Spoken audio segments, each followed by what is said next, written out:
The South Korean government introduced a new minimum wage setting system for the first time on Monday in an effort to increase predictability and fairness so that all related parties in the labor market can accommodate the changes, starting with the wage increases for 2020.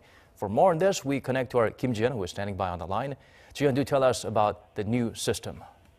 Sure. As expected, Korea's Labor Ministry announced that the Minimum Wage Commission, a body that determines the wage increases, is to be divided into two sub-bodies.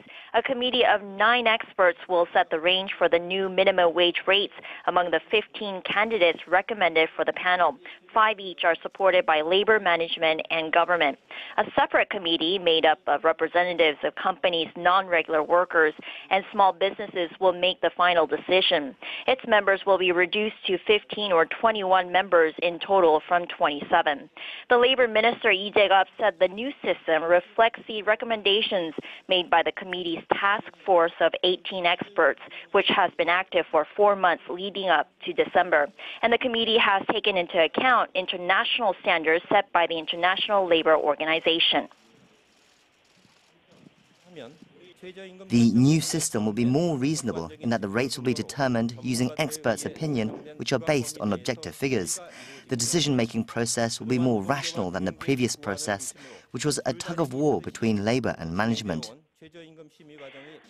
Up until now, there were a total of 27 members. 9 of them were public interest commissioners, which were nominated by the labor minister and appointed by the president. There was criticism that these public interest commissioners, who usually had the casting vote in determining the wage rate, followed the government's views on the minimum wage increases. In the new system, the government won't have as much power to nominate or recommend the public interest commissioners. The minister also said that it will give groups of small businesses, young people, and women the right to recommend a member to be nominated for the minimum wage committee to reflect their views on the minimum wage. And for 10 days starting January 21st, the government will gather public opinion on the new system online, and experts will conduct debates on reforming the new minimum wage setting system. The government hopes the measure can bridge the gap between employers and employees after a controversy over the rapid rate of minimum wage increases during the past years. Daniel?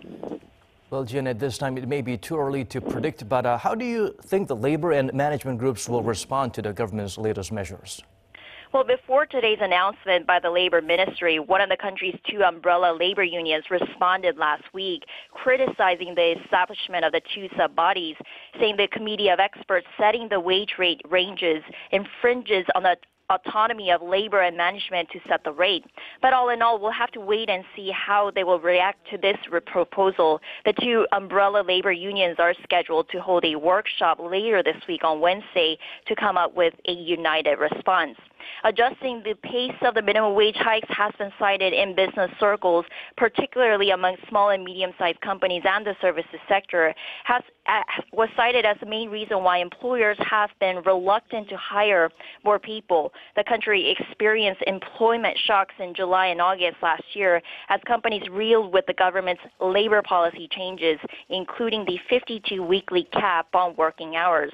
And in line with its people-centered growth policies that entail raising incomes, the Moon Jae-in administration hiked this year's minimum wage by 10.9% from the previous year to $7.50. It follows a drastic 16.4% hike from 2017. This is in comparison to the minimum wage increases, which were between 7 to 8% in the past before the Moon Jae-in administration stepped into office. Daniel?